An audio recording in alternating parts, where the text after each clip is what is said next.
Mr. Chavez, what do you believe are the three most critical infrastructure issues facing the city, and how do you believe they should be addressed? So first off, I get to talk with the most awesome news couple in the Arklatex, who has their very own vehicle wrap, so thank you for agreeing to do this, Dan and Jackie.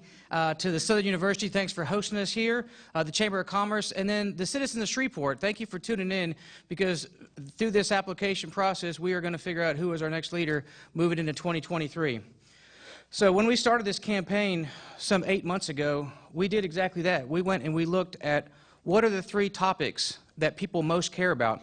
And we went to every neighborhood and every district and we asked everybody, what do you want from the city? And the three most predominant things that we heard was crime, cleanliness, and customer service. Over and over again, the resounding thing when it came down to cleanliness and customer service was the infrastructure. It was the potholes, the city streets. It was the street lights that are out. It was the not maintained landscape. So we made a point on how do we actually address it, and we came out with that plan. And we're going to get in that plan tonight. Thank you. Ms. Fuller? Water and sewer infrastructure is probably the most critical thing, and then following that is going to be our roads and sidewalks.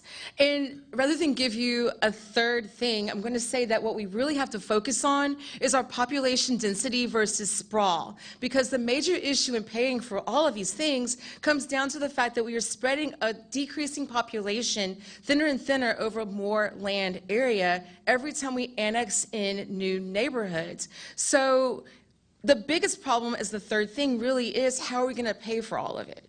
Thank you.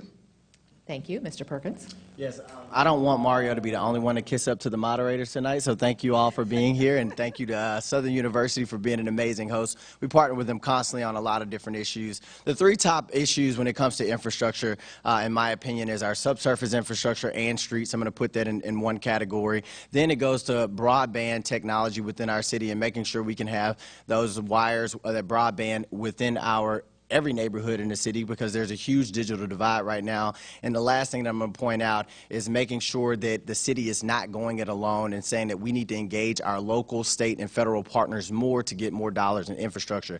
And I'm just talking quickly about that subsurface infrastructure in our streets. We are under the largest capital project in Shreveport history with the federal consent decree. I adopted a government where we are going to have to spend $1.1 billion. So we're obviously going to have to make sure that program is extremely efficient. But my administration has already made some changes, and I'm going to be happy to talk about the progress we've made tonight. Thank you. All right. Thank you. Mr. Arsenault? Well, I'm glad I had a chance to think through the question this time.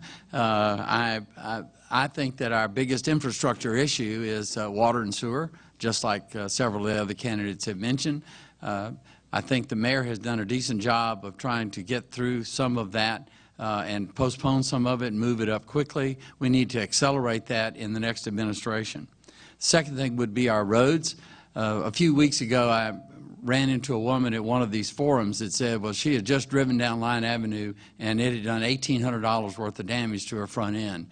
We obviously have to do something about the maintenance of our roads and streets before we ask the people for additional funds. And the final thing I would bring out is the people infrastructure. Infrastructure can mean more than roads and bridges and valves and pipes. It can also mean people, and we need to invest in the people of Shreveport.